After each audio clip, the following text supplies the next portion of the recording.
안녕하세요. 예, 이 자리에 계신 교우 여러분 반갑습니다. 그리고 온라인으로 예배를 시청하고 계신 또 우리 교우 여러분들께도 이 자리에 위해서 안부를 전하겠습니다. 목사님이 아름다운 찬양을 듣다 보니까 원고를 앞부분에 조금 외웠는데 하얗게 다 지워진 것 같아요. 그냥 황홀하게 빠져들어서 감사합니다. 제가 오늘 드릴 말씀은 제가 일터에서 느끼고 체험하고 고민하는 생각들을 좀 모아봤습니다. 제가 뭐 해박한 성경 지식이 있는 것도 아니고요. 제 체험 속에서 우러나오는 그리고 고민되는 이야기들을 교우 여러분들과 함께 고민해보고 또 앞으로 방향을 한번 모색해보자 이런 의미에서 풀어놓는 이야기들이니까 다소 두서없더라도 좀 이해해 주시고, 그리고 교육은 워낙에 이해관계가 많이 얽혀있는 문제라 오늘 드리는 얘기는 그냥 제가 서 있는 자리에서 사람들이 서 있는 자리에 따라서 보이는 풍경이 다르듯이 제가 서 있는 자리에서 보이는 풍경을 여러분들께 소개한다, 이런 생각으로 받아들여 주시면 고맙겠습니다. 저는 인구가 한 30만 정도 되는 경기도 남부의 오산이라는 소도시에서 거주하고 있고요. 인문계 고등학교에서 국어 과목을 가르치는 교사이자 교육 노동자입니다. 제 둘째 아들이 이제 준영인데 올해 고3 졸업반이니까 제가 가르치는 학생들은 고1, 2 정도 되는 후배뻘 정도 되는 학생들입니다. 이 친구들은 여러분들도 이제 다 아시겠지만 정보를 우리처럼 책이나 아니면은 뭐 공중파 방송이나 종이 신문이나 이런 것들로 받아들이기보다 그걸 전통적인 레거시 미디어라고 하잖아요. 영상 매체나 SNS나 이런 영상, SNS, 온라인 이런 것들을 통해서 훨씬 더 많이 받아들이고 그런 가상 세계나 온라인 세계로부터 훨씬 더 큰 영향을 받고 의식이 형성되는 그런 특징을 지닌 세대인 것 같습니다. 제가 오늘 드리고자 하는 말씀은 바로 이 친구들을 가르치고 대화하면서 가지게 된 고민거리이고, 이 자리에서 펼쳐놓는 이유는 다들 다 자식들 키우셔서 장성하기도 하고 또 앞으로 또 봉착하게 될 문제이기도 한데, 어떻게 하면 이걸 우리가 지혜롭게 해결하고 우리 사회가 한 걸음 더 나아갈 수 있는가, 교우 여러분들과 함께 고민해 봤으면 좋겠다는 생각이 들었기 때문입니다. 적극적 역차별 정책 또는 적극적인 평등 실현 정책이라고 하는 말 들어보셨을 줄 압니다. 국가인권위원회에 따르면 이 용어는 사회로부터 차별을 받아온 집단에 대해서 그 불이익을 보상해 주기 위해서 그 집단의 구성원이기만 하면 취업할 때나 학교에 지나갈 때나 기타 사회적인 이익을 직간접적으로 부여하는 정부의 정책이라고 풀이가 됩니다. 제가 근무하는 학교의 일부 학생들은 입시 정책 중에서 약간 이런 성격을 띠고 있는 지균이라고 하죠. 지역균형 선발 제도의 수혜자이면서 정작 이 제도를 반대하거나 공격하는 진영의 논리를 굉장히 옹호하는 이야기를 하고 있습니다. 또 제가 근무하는 학교의 대다수 학생들은 정시보다는 수시 전형으로 지나가는 비율이 한 8, 90%, 거의 정시로 지나가는 비율이 5%도 채 안 되는 그런 학교인데요. 일부 언론에서 이 학종 또는 학생부 종합 전형의 신뢰성을 문제 삼으면서 정시 확대를 부르짖으니까 그걸 자기 이야기로 내면화하고 또 수시 전형을 이렇게 부정하는 이야기를 직간접적으로 하고 있습니다. 내게 다소 이렇게 불이익이 돌아오더라도 정의를 위해서는 사회적 약자, 소수자를 대상으로 이 적극적 역차별 정책을 기꺼이 수용한다고 배웠던, 또 그렇게 자랐던 저나 제 주위의 세대에게는 이런 자식의 후배뻘쯤 되는 학생들의 사고방식을 접할 때 매우 당황스럽습니다. 제가 윽박질러서 생각을 고칠 수도 없는 것이고, 대화를 하더라도 저도 그 학생들도 이미 강한 믿음 속에서 신념화되어 가고 있는 걸 느끼면서 열린 마음으로 이렇게 토론하기가 쉽지 않은 상황 또는 장면들이 자주 펼쳐지곤 합니다. 일단은 이렇게 좀 비판적 사고 또 역지사지의 마음을 이렇게 잘 가르치지 못한 제 교사들의 책임도 있긴 한데요. 그만큼 이 정치 확대론을 주장하는 그 여론 주도층의 영향력도 굉장히 크지 않았나 이런 생각을 한번 해봅니다. 수시냐 정시냐, 우리 학교 대다수 학생들의 사회적 환경을 고려해 보면 수시 전형이 저는 이제 바람직하다고 생각합니다. 물론 이제 대도시에 계신 분들이나 또 다른 위치에 계신 분들은 다른 생각을 하실 수 있는데요. 지역사회의 사교육 인프라나 학부모의 교육열이 대도시 학생들에 비해서 상대적으로 떨어지고 또 학부모의 사회 경제적인 배경도 대체로 높지 않은 편입니다. 그리고 교사 입장이나 뭐 이런 교육 전문가 입장에서 보면 고등학교 교육 과정이 정상적으로 수행돼야 한다 이런 측면에서 보면 대체로 수시 전형이 바람직하다, 줄여서는 안 된다라고 하는데 공감대는 있습니다. 아시다시피 이 정시 확대론이 나온 배경은 몇 가지가 있습니다. 먼저 아까 말씀드린 것처럼 수시 전형이 공정하거나 신뢰할 수 없다라는 이런 불신감들이 작용하고 있는 것 같습니다. 학생 학부모들이 정시가 더 공정하다는 이런 언론의 담론에 또 포위되어 있기도 하고요. 레거시 미디어에서는 학교 시험 성적, 그 다음에 각종 기록들에 굉장히 주관적인 요소들이 많이 개입할 가능성이 높기 때문에 수시보다는 오지선다형 수능 문제로 경쟁을 하는 것이 더 공정하고 더 신뢰할 만하다, 이런 견해를 가지고 있고 레거시 미디어에서 이렇게 확산시키고 있는 것 같습니다. 두 번째는 경제적이고 시간적인 여유가 부족한 이 서민들의 상대적인 박탈감들도 작용하고 있는 것 같아요. 수시 전형이 복잡해질수록 학교나 교사들의 도움만으로는 감당하기 힘든 부분들이 많고, 여유 있고 경제적으로 시간적으로 여유가 많은 그런 학부모들이 온갖 활동과 스펙들을 챙겨주는 학습 매니저 역할을 해야 되는 경우가 많기 때문에 그런 자녀들에게 그런 여유가 있는, 시간적 경제적인 여유가 있는 부모들과 달리 서민 학부모들에게는 이런 상대적인 박탈감들이 더 강하고, 따라서 정시가 확대되는 것이 더 낫다, 이런 생각을 하게 되는 계기가 되는 것 같습니다. 마지막으로 이 대도시하고 중소도시 학교 학생 사이, 그리고 도시와 농촌 학교 학생 사이에 엄연하게 존재하는 그런 실력 차를 현 내신 등급 체제로 이렇게 다 덮을 수는 없다는 인식도 있는 것 같습니다. 쉽게 말하면 강남 소재 5등급하고 강남 소재 학교의 5등급하고 그 다음에 시골 학교의 뭐 내신 성적 5등급하고 실력 차가 있지 않느냐, 불편하지만 그 사실 아니냐, 이런 생각들도 있는 것 같아요. 현실적으로 존재하는 실력 차를 반영하지 못하는 내신 등급 체제는 좀 불공정하다라는 생각, 일면 또 이해가 있는 것 같습니다. 오늘 다루고자 하는 주제하고도 관련되긴 한데요. 그래서 그러면 그 실력이란 게 과연 뭐며, 그 다음에 수능을 치면 그 실력들이 과연 공정하게 측정될 수 있는가, 그런 고민들로 들어가면 이제 굉장히 또 이야기가 더 복잡해지고 논쟁이 더 이제 심화되는 거라 여기서 잠깐 멈추고요. 제가 오늘 다루고자 하는 주제는 학생들하고 그 논쟁 아닌 논쟁을 하면서 이 학생들이 10대 후반부터 뭐 20대는 말할 것도 없겠죠. 이 공정이라는 화두가 굉장히 우리 사회에 널리 퍼져 있고 또 이 세대들에게 굉장히 예민하게 작용하고 있다는 걸 느꼈습니다. 공정이라는 유령이 대한민국을 진짜 떠돌고 있는 것 같습니다. 여기에는 맥락하고 히스토리가 존재하는 거 다들 알고 계실 겁니다.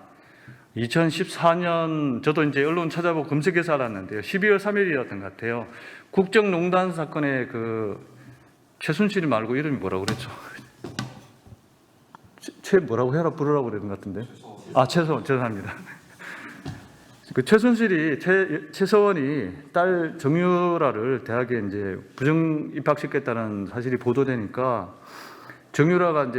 딸 정유라가 자기 SNS에 돈도 실력이야, 능력 없으면 니네 부모들 원망해, 이걸 남겼다가 온 나라가 난리가 났었잖아요. 그 이후로도 이제 일련의 사건들이 있었습니다. 대기업이나 공기업 취업 과정에서 고위 관료나 상류층 자녀들의 특혜 시비라는 게 있었고요. 조국 사태, 그다음에 인천공항 비정규직의 정규화를 둘러싸고 논쟁이 또 있었고, 또 일부 사립대학에서 그 학종 관련 불공정한 사례들도 보도됐었고, 그다음에 앞서서 말씀드렸듯이 수시 축소나 정시 확대와 관련된 논란, 그리고 이제 가장 최근이었습니다만 공공의대 설립과 의대 정원 확대에 반대하는 전공의대 파업, 그다음 진료 거부 이런 사건들이 있었습니다. 그 위의 공정 보도와 담론에는 이제 능력주의가 깔려 있다고 합니다. 출신이 무엇이든 열심히 공부해서 좋은 대학 나오고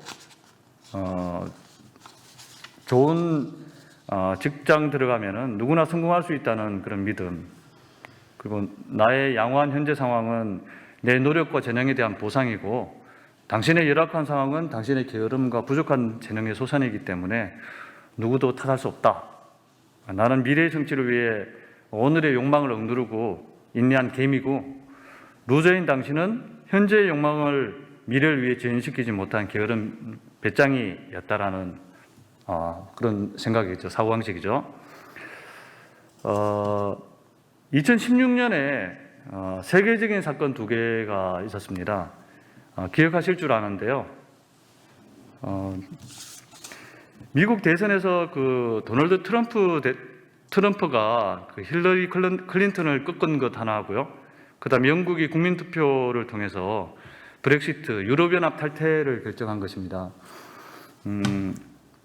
최근에 제가 읽은 책 중에 그 마이클 샌델 교수의 공정이라는 착각이라는 책에서 이 두 사건을 능력주의 엘리트에 대한 포퓰리즘적 반발이다 이렇게 말하고 있었습니다.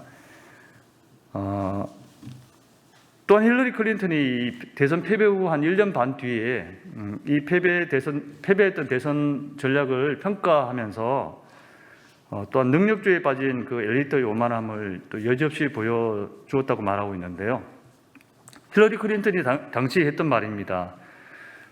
저는 미국 GDP의 3분의 1을 생산하는 지역에 3분의 1에서 승리했습니다. 반면 트럼프는 흑인의 권리를 못마땅하게 생각하고 여성들이 일터에 나가는 걸 좋아하지 않는 고장들에서 이겼다고 했습니다. 그러니까 자신은 세계화의 승자들의 지지를 얻었지만 트럼프는 루저들의 지지를 얻었다는 논리로 이렇게 말했다는 겁니다. 샌델 교수는 또 이렇게 말합니다. 민주당은 한때 특권층에 맞서서 농민과 노동자의 편에 선 바 있는데 바야흐로 이래 능력주의 시대의 민주당의 대선 후보로 나섰다가 패배한 사람은 그래도 나는 미국의 부자와 고학력자들의 지지를 얻었다면서 자랑하고 있다라고 하고 있습니다. 좀 비유해서 말하면 개천에서 용이 된 존재가 개천에서 함께 살던 붕어, 가재, 개구리를 무시하면서 사다리를 걷어차는 형국과 비슷하다고 할 수 있겠습니다. 미국과 영국의 사례에서 우리는 기회의 평등, 과정의 공정, 결과의 정의를 내세운 이 문재인 정부가 왜 젊은 세대로부터 거센 비판을 받는지 이해할 단초를 발견할 수 있습니다. 휴가 나온 찬영이하고 이렇게 이런저런 이야기할 기회가 있었는데 정치 이야기가 나오니까 저는 20여 년간 제 아들을 키우면서 그래도 좀 깨어있는 사고를 가진 아들, 자식, 또 사회를 좀 진보적으로 한 걸음 더 나아가게끔 나아가고자 하는 의욕을 가진 젊은이로 키우려고 노력했는데 최근에 벌어지는 사회 현상에 대해서 저와 다른 색깔로 세상을 보고 있더라고요. 그래서 너 국힘이냐 그랬더니 대놓고 그러지는 않고 자기 친구들이 바라보는 세상과 자기가 다르지 않다라는 투로 얘기를 해서 깜짝 놀랐습니다. 누구보다도 늘 시민사회 단체 활동할 때 같이 데리고 어릴 때 유치원 때부터 다니고 그 행사에 참여하고 거기에서 삼촌 오빠 이모들하고 어울리고 많은 이야기를 나누었을 텐데 굉장히 비판적으로 뭔가 정책들을 바라보거나 제가 깜짝 놀라는 이야기를 하면서 이 세대들이 무슨 생각을 하고 있는가 진짜 두렵기도 하고 고민스럽기도 하고 제가 가르치는 학생들에 대해서 느꼈던 그 섬뜩함이 바로 제 옆에 제 자식에게서도 느껴진다라는 생각을 하면서 이제 휴가를 복귀를 시켰는데요. 이 특목고를 폐지하고 다양한 계층이나 집단의 대학 입학 기회를 확대하려고 애썼던 현 정부 정책이 정작 젊은 세대의 학부모들에게 환영받지 못하는 이런 역설은 도대체 어디서 온 것일까? 진짜 고민이 많이 됩니다. 유감스럽게도 혁신교육 정책을 주도해온 서울교육감, 경기도교육감이 이제 정작 자신의 자녀가 특목고에 진학했다는 이유로 대중들은 특목고 폐지 정책을 포함해서 혁신교육 정책 전반을 위선적인 정책으로 인식하는 부상사가 벌어지기도 했는데요. 참고로 저는 이제 혁신교육 정책의 지지자입니다. 오해 없으시기 바라고요. 지역 공공의대 설립 논란 때도 시민단체 인사 자녀들을 위한 특혜제도다 이런 가짜뉴스가 급속하게 퍼지기도 했었는데 이 특정 세력들이 젊은 층의 불신의 고리를 파고들었기 때문이라고 생각을 하고 있습니다.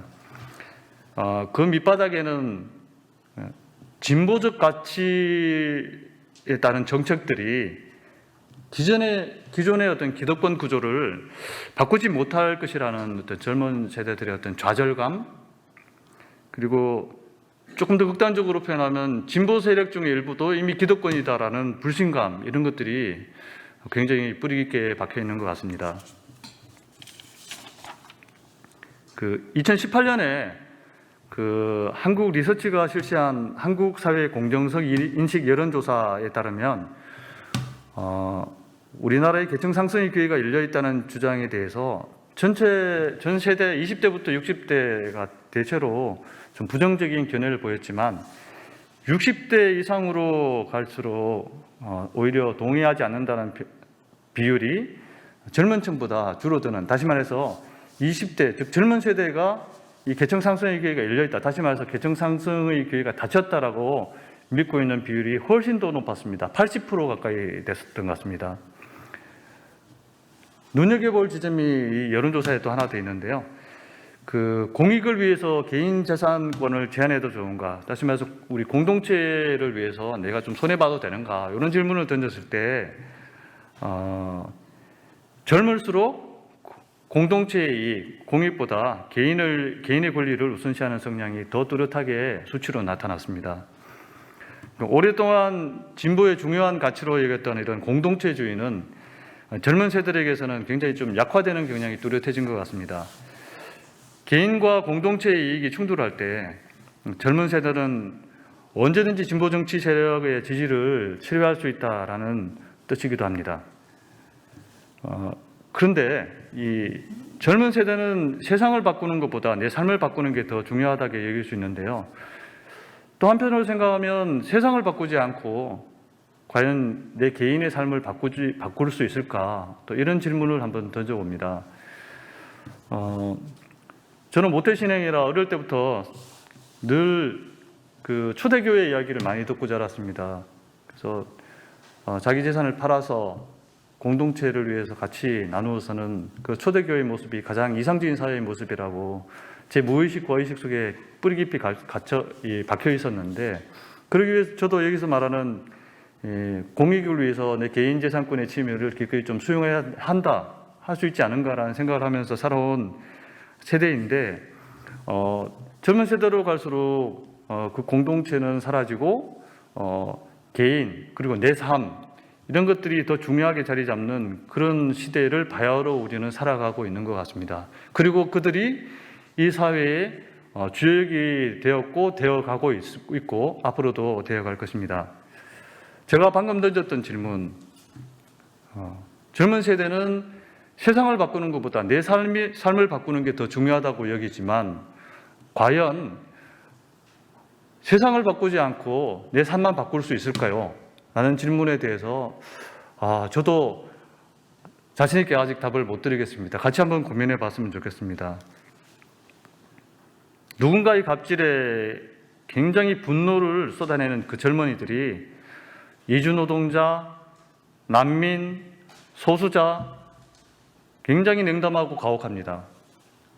낡은 진보를 비판하면서 손쉽게 낡은 보수에 손을 내민다는 그런 지적도 있습니다.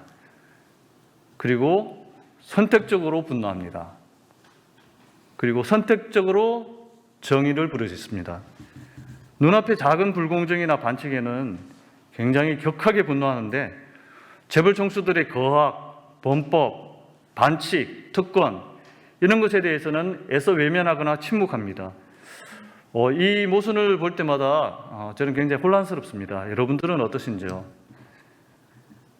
샌델 교수는 완벽한 사회적 이동성, 다시 말해서 언제나 누구나 공정한 계층 사다리에 상승의 사다리를 탈 수 있는 기회가 주어진다면, 개천에서 용이 될 공정한 기회가 있다면 매우 이상적이고 매력적으로 보일 수 있다고 말합니다.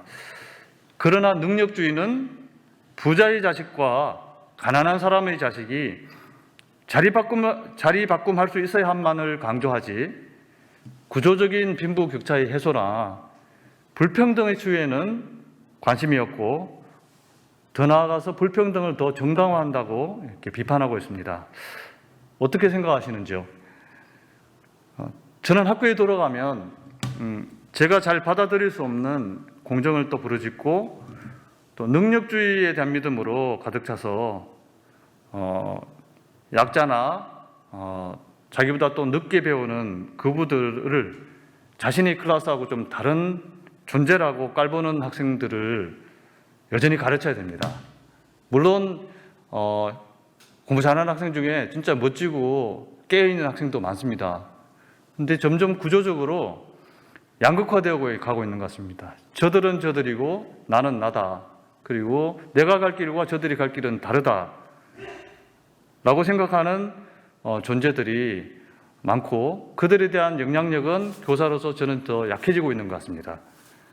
뭘 가르쳐야 될지, 어떻게 가르쳐야 될지 열린 마음으로 계속 고민하고 저도 실천하겠습니다. 겨우 여러분들도 마음이 불편하시겠지만 함께 질문하고 또 광장에서 같이 만나서 얘기를 더 나누어 봤으면 좋겠습니다. 성경 말씀은 공정함이 곧 정의가 될 수 있는가를 고민하는 우리에게 우리를 과연 어디로 인도하는가를 이렇게 함께 고민하시면서 오늘의 말씀을 마무리하고 잠시 침묵하겠습니다.